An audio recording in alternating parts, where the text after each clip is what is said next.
안녕하십니까. 쇼킹부동산입니다. 이재명 대통령의 긴급 지시가 있었는데 이게 부동산 시장에 적지 않은 영향을 줄 것 같습니다. 과연 용산에 공공주택 아파트가 쏟아질 것인지 오늘 영상 보시면 쉽게 이해가 되실 겁니다.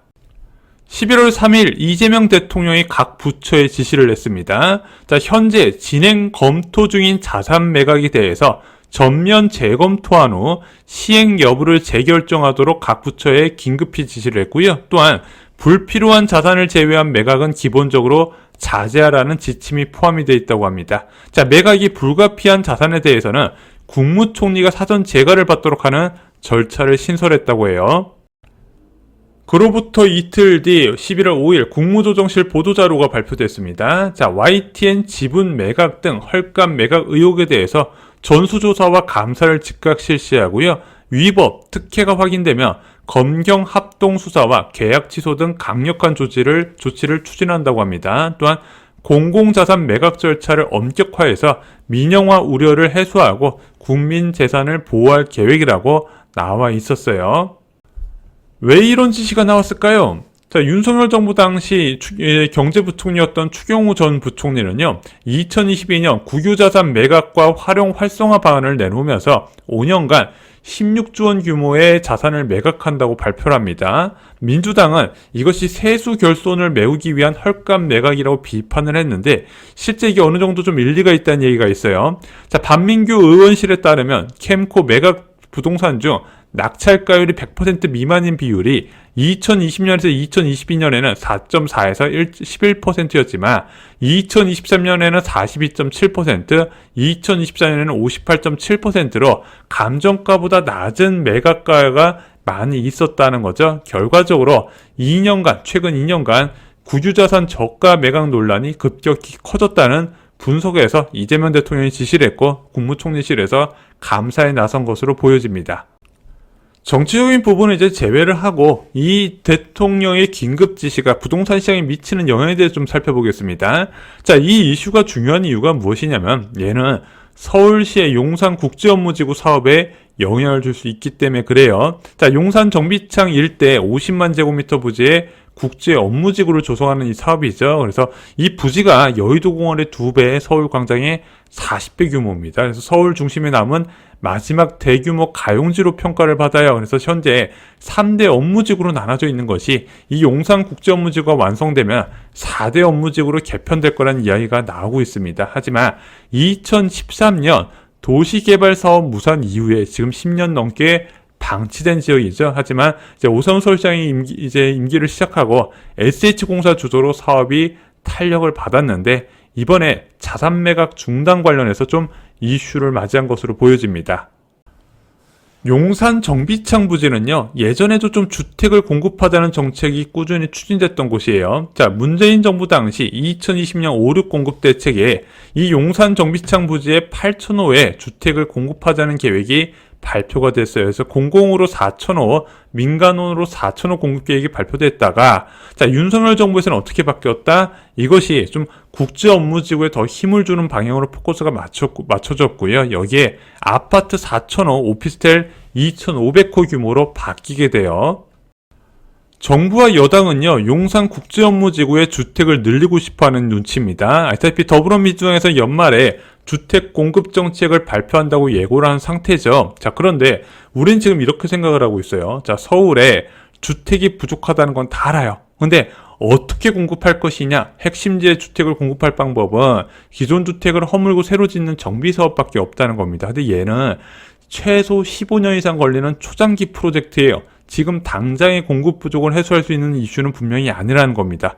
당연히 정부와 여당은요, 당장 활용 가능한 카드를 쓰고 싶을 것이고 용산 국제업무지구에는 그 입장에서 보면 굉장히 매력적인 대안이 된다는 거죠. 그래서 실제 지금 용산 국제업무지구에 2만 호 규모의 주택을 공급하자는 이야기가 예전부터 나왔어요. 자, 구체적으로 언제부터 시작이 됐냐? 10월 13일 날 국정감사에서 더불어민주당 이소영 의원이 용산 정비창의 아파트 2만 가구를 공급하자고 구윤철 부총리한테 제안을 하니까 당시 구윤철 부총리가 어떻게 답변을 했다?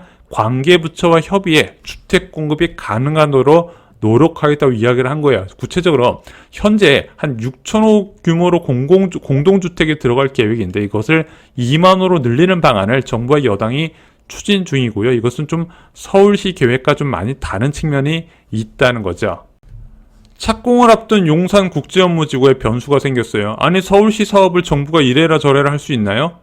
할 수 있어요. 왜냐면 용산국제업무지구는요. 코레일 70%, SH공사 30% 비율로 공동 시행이 됩니다. 자, 그리고 코레일은 당초 매각으로 자금 조달을 추진했었는데 대통령의 지시로 전면 검토가 불가능해진 거예요. 예전에 윤석열 정부하고 윤석열 정부하고 오세훈 서울시장이 서울시에서는 죽이 잘 맞아서 딱딱딱딱 추진됐다면 지금은 무엇인가 태클을 걸 수 있는 환경이 조성이 됐다는 겁니다. 그러다 보니까 지금 이 용지 매각이 지금 얼마 남지 않은 상황에서 이런 변수가 생겼고요. 아마 정부가 오케이를 안 하면 원한대로 추진은 어렵지 않을까 생각이 들어요.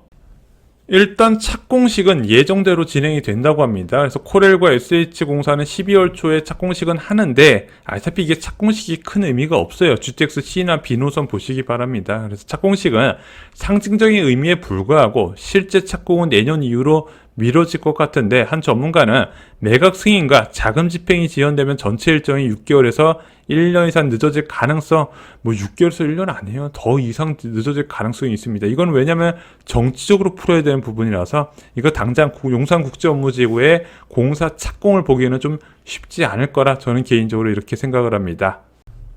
내년 지방선거 최대 변수로 이 용산국제업무지구가 작용을 할 것 같습니다. 왜냐하면 이제 도심권 지역에서 아파트 주민들은 이거에 대한 호재를 굉장히 많이 기대하거든요. 특히 마포나 용산구 같은 경우는 이 지역의 직접적인 수혜지다 보니까 관심을 갖고 지켜보고 있는데 지금 서울시 입장에서는 속도를 좀 빨리 하자. 지금 2010년 전으로부터 계속 사업이 지연되지 않았냐, 여기에 또 무엇인가 주택을 넣겠다고 이렇게 복잡하게 만드냐. 반면에 정부 입장에서는 핵심지의 주택을 늘릴 수 있는 절호의 기회다, 당초 계획보다 더 많은 주택을 공급해야 된다 요구를 하는 상황이죠. 그래서 과연 어떻게 진행될지 쇼킹부동산에서 좀 자세히 다루도록 하겠습니다. 정부와 여당이 고려하는 추가 공급 카드는 무엇이 있을까요? 첫 번째는 신도시 추가 지정이 있습니다. 이미 윤석열 정부하고 문재인 정부에서 어마어마하게 지정을 했거든요. 그리고 이재명 정부에서는 더 이상 추가 지정 안 한다고 얘기를 했는데 지난 공급 대책에서는 추가 연말까지 3만원 규모로 지정한다고 이야기가 나왔습니다. 저는 개인적으로 이 신도시 정책의 효과를 보려면요, 두 가지를 좀 갖춰야 된다고 봐요. 첫 번째는 입지가 마음에 들어야 됩니다. 사람들을. 자, 내가 기다리면 복이 올 것만은 괜찮은 입지가 나와야 되는데 제가 생각하기에는 2021년 2월에 광명 시흥지구 이후에 사람들이 기대할 만한 입지는 거의 없었다 생각이 들어요. 두 번째, 신도시에서 중요한 거, 규모보다 더 훨씬 중요한 거죠. 바로 속도입니다. 자, 문재인 정부 때부터 계속해서 이 신도시에 대해서 속도의 중요성을 놓치는 것 같아요. 한 세월이 걸리다 보니까 사람들이 기대를 하지 않는다는 겁니다. 그래서 이 3만 호의 규모의 추가 지정뿐만 아니라 기존 주택 공급의 속도를 앞당기는 방안도 아마 나와야 되지 않을까 생각이 들어요.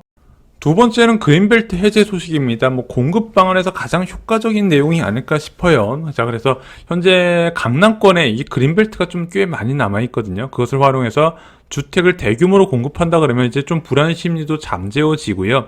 매수자들도 좀 불안해서 다주택자 같은 경우는 처분도 고려할 수 있지 않을까, 이런 강력한 카드인데, 야, 그럼 이 좋은 카드를 왜 그동안 안 썼냐? 이게 그 지역 주민들하고요, 지자체의 반대가 굉장히 세요. 지자체에서 반대하면은 이제 아무래도 주택 공급 정책에 많이 제한이 되다 보니까 그동안은 중앙정부에서 지방정부를 달래가면서 공급을 해왔던 부분이거든요. 근데 이게 과연 가능할까 해서 민주당에서는 이것을 실현시키기 위해서 지정권자를 이제 지자체장에서 중앙정부로 가져오자, 이런 법안까지 추진을 하고 있는 상황입니다. 자, 마지막으로 공공정비사업 활성화예요. 참고로 이 공공정비사업을 하면 완전 느려지는 거 아닌가 이렇게 말씀하시는 분이 계시는데, 지금 성남에서 순환정비 방식으로 LH가 시행해서 사업 잘 진행되고 있고, 완공되면은 민간 재개발하고 그렇게 큰 차이도 보이지는 않습니다. 다만 소유주들이 굳이 이 공공정비 사업을 선택할 것이냐, 이건 좀 의문이 들고 있어요. 그래서 제가 볼 때는 다음에 공급 카드는요, 신도시 추가 지정, 그리고 그린벨트 해제, 여기에 플러스 알파로 용산국제업무지구 같은 카드가 나오지 않을까 생각이 듭니다. 오늘 영상 결론 말씀드리겠습니다. 이재명 대통령 지시로 국유자산 매각이 올스톱될 전망입니다. 자, 착공 예정인 용산국제업무지구 사업 지연이 불가피해 보이는데요. 이건 아마 정치적으로 굉장히 풀기 복잡해지지 않을까 생각이 들어요. 현재 용산국제업무지구는요, 4,000호 규모의 주상복합이 추진되고 있고 2,500호 규모의 오피스텔이 들어올 것으로 예상되는데 여당과 정부에서는 2만 호 이상 공급을 희망하지 않을까 생각이 듭니다. 핵심 지역에 주택을 빠르고 그리고 대규모로 공급할 수 있는 방법이기 때문에 양보를 하지 않을 가능성도 있어 보여요. 정부와 여당은 신도시 지정, 그린벨트 해제, 유유부지 활용 방안 카드를 총동원 공급 대책을 지속적으로 내놓을 것으로 보여집니다. 오늘 준비한 소식은 여기까지입니다. 여러분의 내일이 단단하고 빛나길 바라며 영상을 만듭니다. 오늘 영상이 도움이 되셨다면 좋아요, 구독 꼭 부탁드립니다. 감사합니다.